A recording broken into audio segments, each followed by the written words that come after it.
వధువుగానే మారిపోవే ఈ క్షణం స్వయం వరం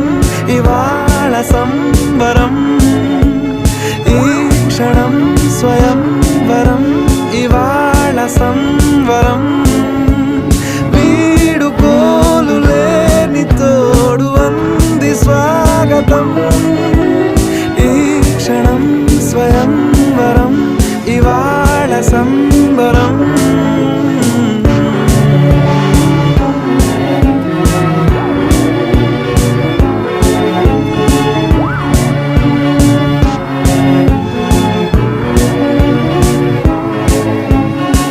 ఇవాళ నింగిలోని తారా తళుక్కు మంది ఎదురుగారా వయస్సు తీరికుండదారా హాయ్ హాయ్ హాయ్ సొగస్సు పంచుతున్న